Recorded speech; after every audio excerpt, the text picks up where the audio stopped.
자, 여러분 안녕하십니까. 20년 이제 3회차, 3회 이제 9월에 봤던 내용을 1과목, 2과목을 설명드릴게요. 이제 1과목, 2과목은 다른 회차와 마찬가지로 제가 부연 설명을 심지어 할 필요가 없는 부분이 대부분이에요. 따라서 자세히 설명을 안 해요. 이것은 누구나 다 이제 읽어보면 아실 수 있기 때문에. 그 다음에 특히 난이도가 없어요. 이건. 따라서 1과목, 2과목을 하시면서 이제 스스로 다 맞췄다 이렇게 해도 그걸 가지고 절대 이 시험이 별거 아니구나 오해하시면 안 돼요. 왜 그러냐면 1과목, 2과목은 시험 보시는 응시생이 모든 사람이 다 60점 이상 다 받고 있어요. 그래서 절대 과신 금지, 이 내용을 꼭 명심하시고 설명을 드릴게요. 자, 위험예지 훈련 4라운드인데 이거 암기사항이에요. 그죠? 암기사항. 현상 파악, 본질 추구, 대책 수립, 목표 설정. 2번. 단순 암기니까 시험에도 자주 나오고요. 알아두셔야 되고. 재예방사 원칙, 손원예대입니다. 이거 손원예대라서 이것도 분명히 암기하셔야 되고, 예방교육의 원칙 이런 건 없습니다. 손원예대. 그 다음에 3번. 도수율이 이럴 때 연천율은 어떻게 되느냐. 도수율은 이렇게 되기 때문에, 그죠? 연천율은 당연히 2.4 곱하기 18.9가 되겠죠. 그래서 도수율을 이렇게 한다. 이렇게. 네, 도수율을 이렇게 하니까 연천율 산정 방법인데, 이건 시험이 1년에 한 번씩은 나옵니다. 이 내용은. 그 다음에 관리감독자는 누구냐면요. 물론 관리감독자가 수행하는 안전보건에 관한 업무에 속하지 않는 거 해서 이제 3번에 보면 해당 사업장 안전교육계획의 수립 및 안전교육 실시에 관한 보좌 매치도 이렇게 해놨는데 이런 건 없고요.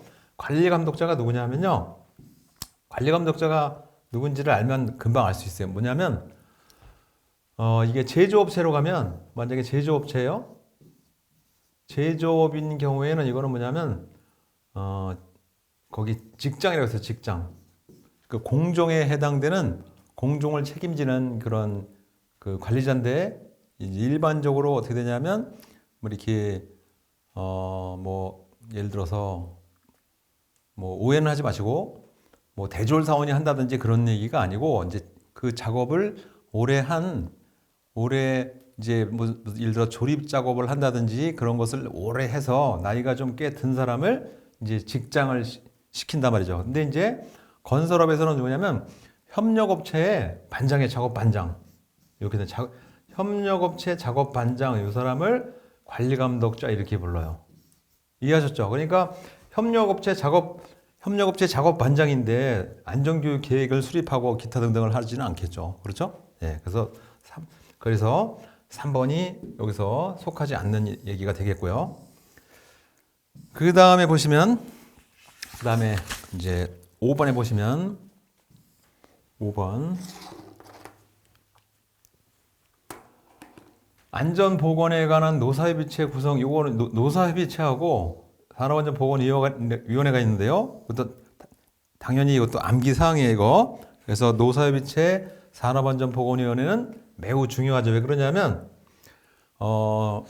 예를 들어서 이제 작업을 계획할 때 항상 위원회하고 협의체 둘 중에 하나를 개최하는데, 보통 협의체를 구성하게 되면 산업안전보건위원회를 생략할 수 있다 이렇게 돼 있어요. 그래서 보통 노사협의체가 주축인데, 작업을 하는 방법, 시작 시간, 종료 시간, 기타 등등 모든 내용을 심의 의결을 다 어떻게 노사협의체에서 의결해요. 따라서 예를 들어서 어떤 경우에는 그 현장에서 작업을 하다가 어떤 사람이 중대재해를 당해서 어떤 근로자가 심지어 사망했다 이런 얘기예요. 그런 경우에도 현장 수장이 감옥을 안 가요. 왜 그러냐면, 이렇게 작업을 하기로 노사가 합의를 했기 때문에 현장 수장의 책임이 아니다 이런 얘기죠. 그래서 노사협의체는 건설업에 있어서는 매우 중요한 이제 심의 의결을 하게 되는 거죠. 그래서 노사협의체 여기 보면 중요한 것이, 노사협의체의 사용자위원회, 근로자 측 말고 사용자위원회 뭐가 있냐면, 우리 여기서 근로자 대표가 지명하는 안전관리자 이거는 뭐 해당 사항이 없는 거고요. 사용자위원회에 뭐가 있냐면 이 사람이 있어요. 그죠? 예. 여기 위원회에도 사용자위원회 안전관리자가 있고 그렇죠? 제 생각 같아서는 안전관리자는 사용자위원이 아니고 근로자 측 위원이 되는 것이 훨씬 더 합리적이지 않냐 개인적으로는 이렇게 생각하시는데요. 어쨌든 현재 이렇게 돼 있어요. 그래서 안전관리자가 사용자위원회에 들어가 있다는 것을 꼭 이제 우리 이해를 하셔야 되겠고, 그 다음에 브레인스토밍 어떻게 되냐면 비자 대수죠. 비자 대수 암기하시는 거 이거 비자 대수 비판 금지 자유 발언 그 다음에 대량 발언 그 다음에 수정 가능 비자 대수죠. 예전에 미국 비자 받기 힘들었단 말이에요. 그래서 비자 받는 게 대수냐 해서 이렇게 기억하면 훨씬 더 오래 가겠죠. 비자 대수. 그래서 옳지 않은 걸 물어봤어요. 그러면 타인의 의견을 수정해 본인의 의견으로 제시하지 않도록 한다. 이거 틀렸죠. 이거 그죠? 비자 대수니까. 죄송합니다. 7번. 안전관리 수준을 평가하는데 사고가 일어나는 시점을 전후해서 평가를 한다. 다음 중 사고가 일어나기 전에 수준을 평가하는 사전활동 평가에 해당되지 않는 거를 물어봤어요. 사전활동이 아니고 사후활동을 고르면 되겠네요. 그죠? 여기서 뭐 하냐면 안전활동률 활동률 여기 보면 뭐라고 해놨냐면 여기 사고가 일어나기 전 수준을 평가하는 사전활동 수준 평가 이런 수준 평가니까 안전 활동률 관련 수준 평가 해당되는 얘기가 되죠. 그렇죠? 재해율 통고 아니고 수준 평가 내용이 아니잖아요. 그죠? 그다음에 재해 손실 비용 산정 이것도 아니고 세이프티 스코어 이것도 아니고 활동률 관리가 되죠. 시험엔 자주 나오는 것은 아니고요. 뭐 한 10년에 한 번 나오니까 과히 신경 쓰지 않으셔도 되고 시특법에 관한 이거 줄여서 시특법이에요. 시특법의 국토교통부 장관은 시설물이 안전하게 유지 관리될 수 있도록 몇 년마다 시설물 안전 및 유지 관리 계획을 수립 시행하느냐 이렇게 해놨죠. 그러면 여기 시특법에서는 5년마다 관리 주체는 매년 2월 15일까지 관리 주체가 두 개예요. 공공관리 주체, 그 다음에 민간관리 주체. 두 개가 있어요. 공공관리 주체는 뭐냐면 공공시설물에 관한 것을 관리하는 주체고, 민간관리 주체는 민간시설에 대한 관리를 하는 주체죠. 민간시설에도 1종도 있고 2종도 있으니까요. 공공관리 주체에 관한 것도 1종이 있고 2종이 있죠. 물론 1, 2, 3종이 다 있습니다. 그런데 각 관리 주체가 1년에 한 번씩 2월 15일까지 내요. 유지관리 계획을 내고 그 다음에 5년에 한 번씩 그건 어떻게 되냐면 국토교통부 장관이 계획을 수립합니다. 물론 요 주체들이 이렇게 관리하겠습니다 내용을 올리면 그 사람들이 확정을 해서 이제 내려주는데 마치 자기들이 국토교통부에서 수립해서 하다라는 형식으로 이제 그 계획을 수립하는 거죠. 그래서 5년에 한 번씩 합니다. 난이도가 좀 있어요. 그죠? 예, 난이도 있습니다. 그래서 시특법은 이제 왜 이것이 의미가 있냐 하면 안전관리론이니까 작업을 하는 건설업이니까요. 공사를 하는 중에는 건설기술진흥법이 있고요. 그 국토교통부 관련해서 그 다음에 유지관리 시설물은 시특법이 있는 거죠. 그래서 크게 보면 어떻게 되냐면 공사 중입니다. 만약에 요거 복잡하니까 여백이 많은 데로 옮겨서 할게요. 여기다가 자 그러면 어떻게 되냐면 공사를 하는 중이에요. 공사를 하는 중에 두 개가 있어요. 하나는 산안법이 있고 그 다음에 건설기술진흥법이 있죠. 그렇죠? 이렇게 있고 그 다음에 공사를 한 후에 유지관리 여기 할 때는 하나가 있는 거죠. 뭐냐면 시특법이 있는 거죠. 이렇게 있다고 보시면 되죠. 네. 그 다음에 9번에 보면 이제 연간 재해율이 같은 업종의 평균 재해율 2배 이상인 경우 사업자에게 관리자를 정수 이상으로 증언하게 하거나 교체하여 임명할 수 있는 권한을 가진 사람은 누구냐 이런 얘기죠. 누가 가졌습니까?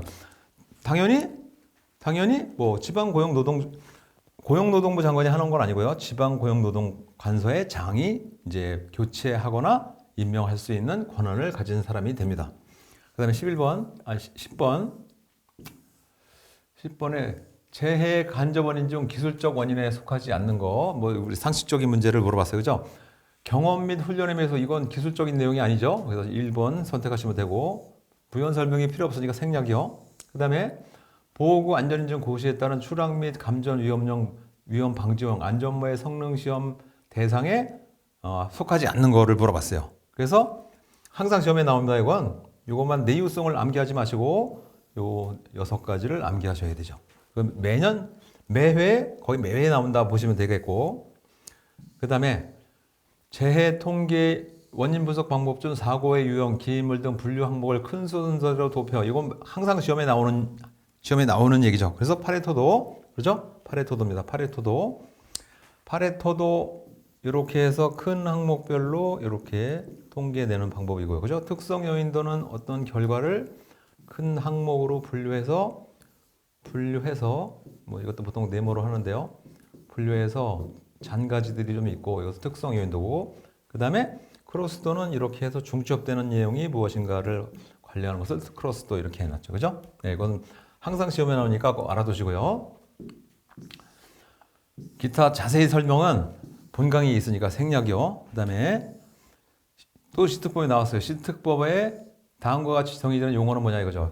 물리적 기능적 결함을 발견하고 신속하고 적절한 조치를 하기 위해서 구조적 안전성과 결함의 원인 등을 조사 측정 평가해서 보수 보강법에 대한 방법을 제시하는 것을 뭐라고 했습니까? 라고 했어요.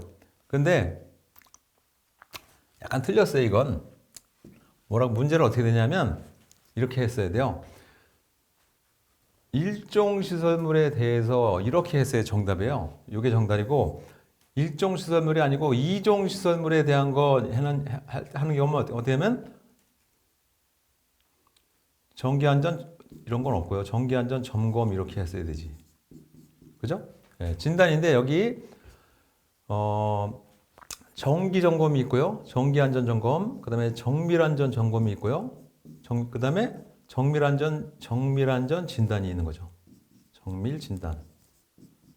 그래서 어떻게 되냐면 3종 시설물은 정기안전 점검만 하는 거고요.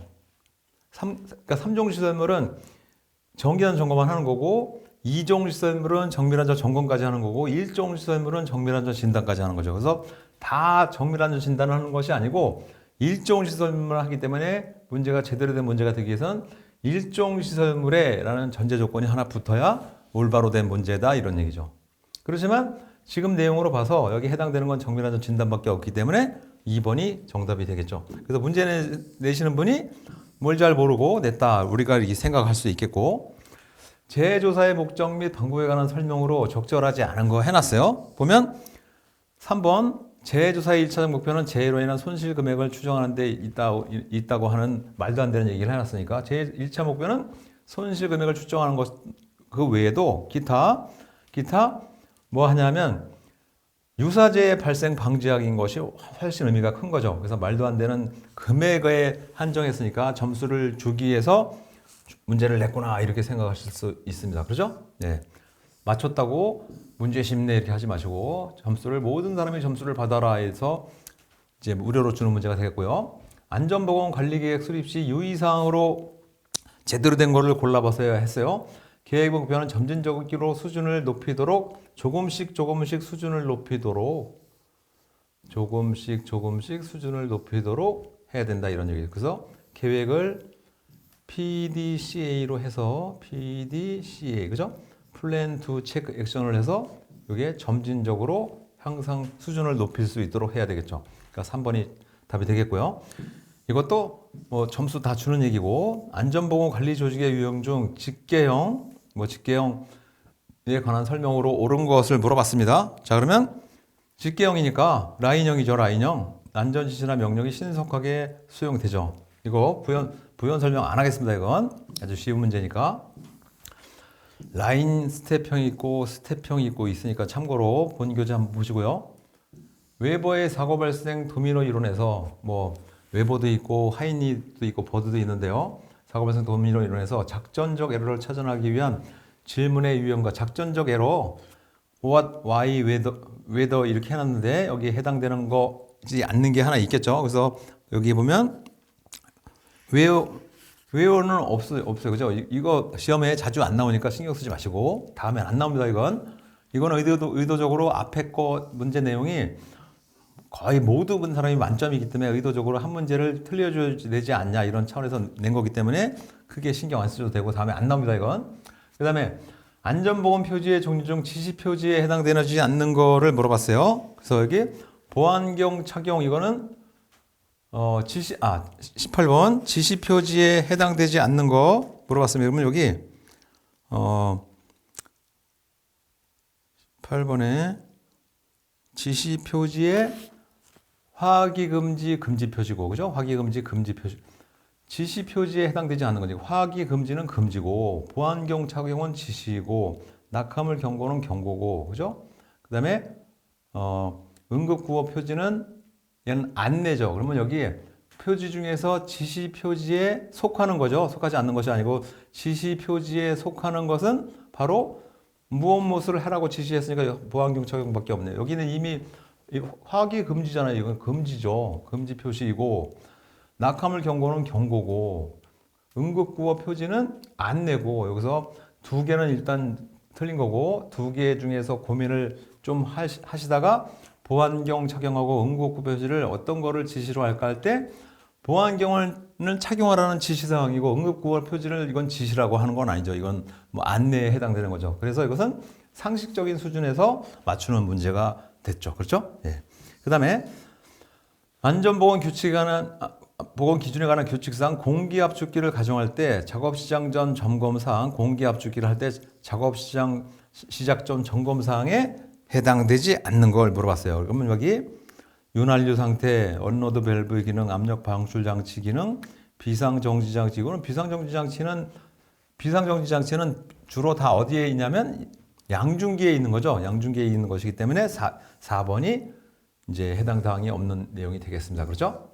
그 다음에 하이니 제 코스트 산정 방법에서 직접 손실비, 간접 손실비 비율, 이거 암기사항입니다.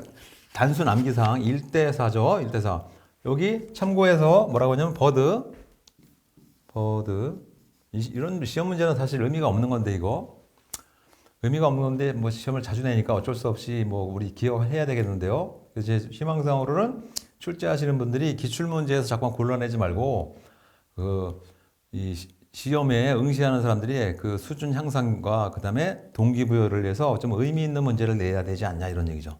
어쨌든 시험에 자주 나오니까 버드는 1대5, 하이니 1대4 이거는 항상 기억을 하실 필요가 있겠습니다. 그래서 1과목을 풀어봤는데 마음 잡고 틀려줄 수 있는 문제가 뭐 한두 문제 있고요. 나머지는 공부를 별로 안 하셔도 뭐 거의 만점 가까이 받을 수 있는 문제라서 1과목은 역시 여러분들이 공부하실 때 뭐 달달 암기하고 뭐 눈이 빨갛도록 공부를 할 내용은 아니고요.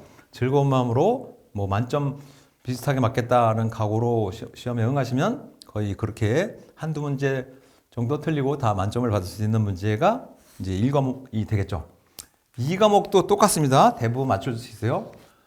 학습 지도 원리에 해당되지 않는 거, 통합의 원리, 기회의 원리, 개별화의 원리, 자기활동의 원리 이렇게 해놨는데 해당도 없는 거, 동기부여 원리 이런 건 없습니다. 그죠? 네, 그러니까 4번 고르시면 되고 생체 리듬, 바이오 리듬입니다.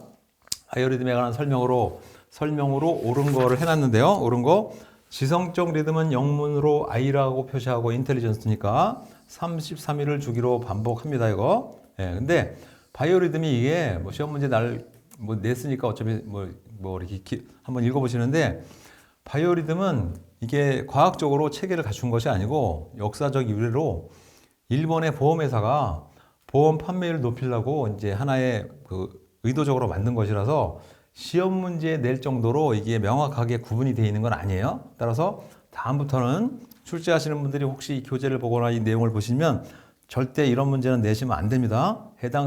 과학적인 근거가 전혀 없는 문제다 이런 얘기예요.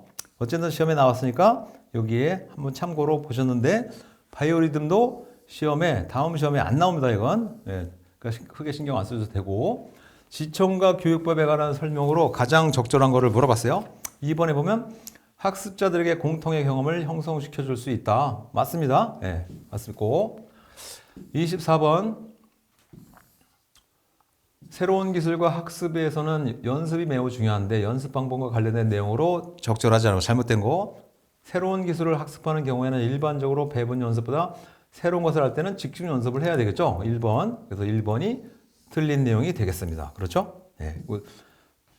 잘 이해가 안 가시는 분들은 여기 해설을 한번 눈여겨보시면 금방 이해가 갑니다. 교육지도의 원칙과 가장 8원칙이에요. 그죠? 한인오기 동시반상 해놨어요. 그죠? 한 번에 하나씩 인상을 가가해서 오감을 활용해서 한인오기 이렇게 했잖아요. 그죠?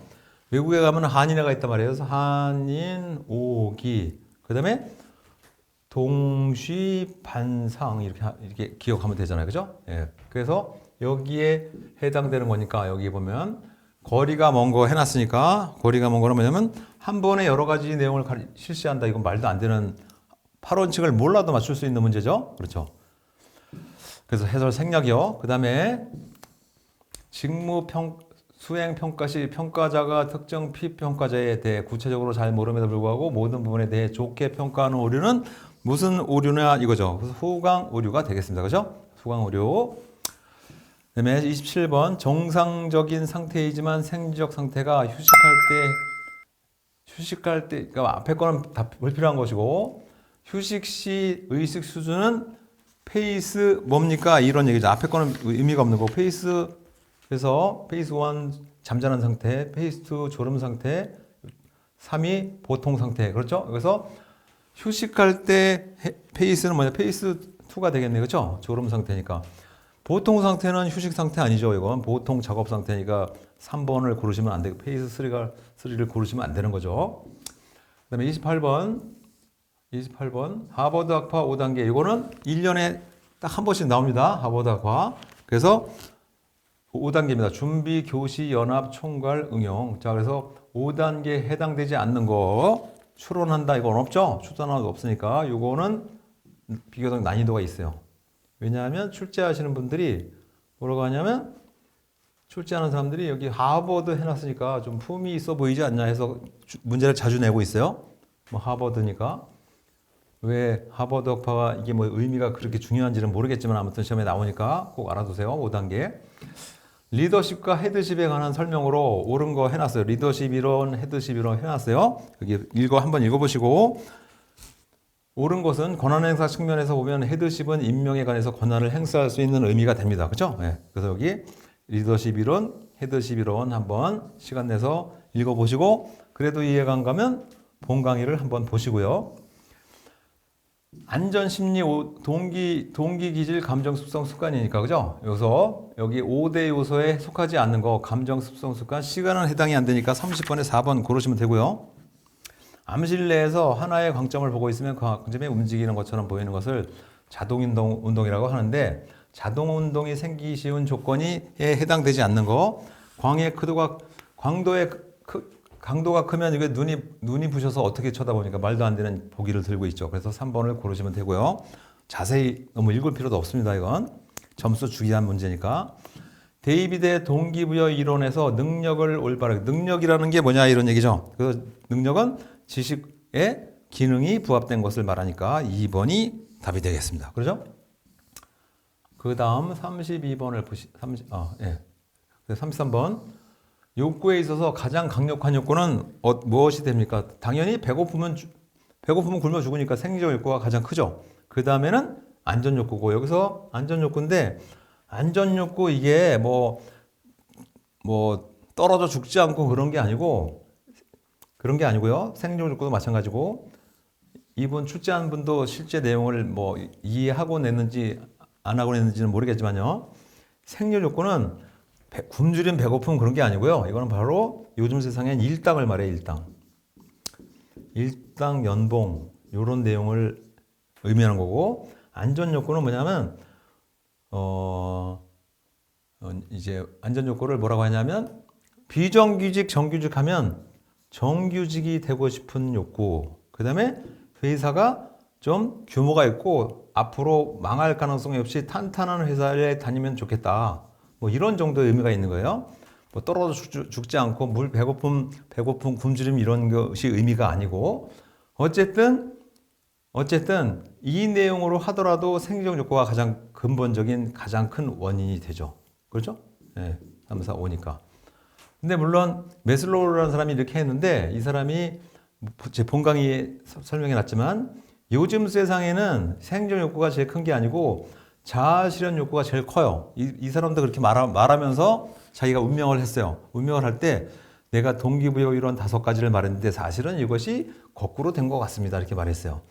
여러분들이 직장을 선택할 때 요즘에 일당 많이 준다고 연봉 많이 준다고 첫 번째 선택하진 않잖아요. 뭐부터 보냐면 내가 자아 실현을 할 수 있는 이 직장인가를 먼저 보기 때문에 이게 제일 크고 그다음에 내가 어떻게 되냐면 내가 그 인정받는 직장인지 세 번째가 관계를 맺을 수 있는 직장인지 가족을 형성할 수 있는 직장인지 그 다음에가 안전한 직장 그 다음에가 이제 연봉, 일당, 기타 등등을 검토하는 요즘 세상으로 보면 이렇게 되기 때문에 이 이론은 안 맞을 수도 있지만 어쨌든 간에 우리는 시험 문제에서는 거꾸로 생리적, 안전, 사회적 인정받으려는 자아실현 욕구를 기억하는 것이 훨씬 의미가 있을 수 있겠죠. 다만 제가 설명드린 얘기를 이런 의미구나는 참고로 알아두실 필요가 있죠. 그렇죠? 네. 수준이 있는 여러분들이니까 본질을 꼭 이해하실 필요가 있고요. 면접 결과에 영향을 미치는 요인들에 관한 설명으로 틀린 거를 물어봤습니다. 자, 그러면 3번. 지원자에 대한 부정적 정보보다 긍정적 정보가 더 중요하게 영향을 미치지는 않죠. 그렇죠? 거꾸로 설명했으니까 3번이 틀린 내용이 되겠고요. 그 다음에 35번. 안전사고와 관련해서 소질적 사고 요인이 소질적인 요인이 아니랍니다. 소질적인 요인이 아니고 기능적인 요인, 작업 자세, 그죠? 기능적인 요인이니까 3번이 답이 되겠고요. 다음의 특징을 갖는 방법은 뭐냐 이거지. 다른 방법에 비해서 경제적이고 수준 차이나 교육의 효과가 감소할 가능성이 있고 상대적으로 피드백이 부족한 면이 있고 이게 무엇이냐? 강의법이 되겠네, 그죠? 예. 여럿이 모여서 하니까 경제적이고, 그렇죠? 그 다음에 수준 차이나 교육의 효과가 왜냐하면 여러 명이 있으니까 수준 차가 날 수 있기 때문에 2번 또 강의법이고 상대적으로 피드백을 할 수 없죠, 그죠? 그렇기 때문에 강의법이 다음에 박스에 있는 3가지를 설명하는 내용이 되겠습니다. 상식적인 문제였고요. 그 다음에 관계지향적 리더가 나타내는 대표적인 행동이 아닌 것을 물어봤어요. 그죠? 네, 그러면 3번 집단 구성원들의 활동을 조종한다고. 그죠? 어떻게 관계지향적인데 관계지향적이 어떻게 상대 집단 구성원들의 활동을 조종하겠어요? 말이 안 되죠. 그렇죠? 네, 그래서 3번이 틀린 내용이 되겠고요. 주의, 부주의를 물어본 거예요. 주의의 특성에 관한 설명으로 잘못된 걸 물어봤습니다. 방향성이란 주의는 항상 일정한 수준을 유지할 수 있으므로 장기간 고도의 주의 집중을 가능하면 말도 안 되는 얘기 했으니까 안 읽어보겠습니다. 이건 39번 안전교육의 강의 교재, 강의 시안을 작성할 때 교육할 내용을 항목별로 구분해서 핵심 요점 사항만을 간결하게 정리해서 기술하는 방법을 간결하게 했으니까 조목 열것이네, 그죠? 네, 간결하게니까 자세히 읽어볼 필요도 없고요. OJT, OJT 항상 시험에 나와요. 그래서 OJT에 속하지 않는, 즉 OJT 즉 선배 사원이 후배 사원에게 강의하는 내용에 속하지 않는 거를 물어봤어요. 강의법은 당연히 아니죠. 코칭, 직무순환, 멘토링은 되는데 강의법은 OJT니까 당연히 2번이 틀린 내용이 되죠. 그래서 간단하게 풀어보셨는데 1, 2과목은 제 개인적인 견해이지만 여러분들도 공감할 수 있는 부분이라고 생각하고요. 어떻게 되냐면 공부를 안 해도 60점, 70점 맞는 거는 뭐 누구나 문제만 똑바로 읽으면 70점 이상 맞을 수 있죠. 그래서 1과목, 2과목은 크게 신경 쓰지 마시고 즐거운 마음으로 공부를 하시고 다만 이제 그 뒤에 나오는 시공학, 재료학, 건설안전기술 이것은 모르면 풀 수가 없는 거죠. 따라서 이제 1과목, 2과목, 심지어 3과목까지는 제가 해설을 간단하게만 하고요. 나머지 혼자서 이해하기가 어려운 부분 3, 4, 5과목만 5과목만이라고 하면 좀 그렇고요. 3, 4, 5과목 그러니까 3, 4, 5, 6과목을 중점적으로 자세히 설명을 제가 하고 있으니까요. 이 점을 참조하시고 1, 2과목의 해설은 이 정도만 하고요. 다음 시간 3과목에 해당되는 3과목 어디부터냐 하면 3과목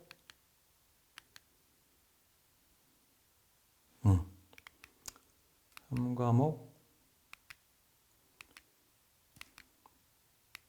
다음 시간에 3과목. 3과목은 물론 1, 2과목보다는 난이도가 좀 있어요. 예, 인간공학 및 시스템 안전공학. 이름은 거창한데요.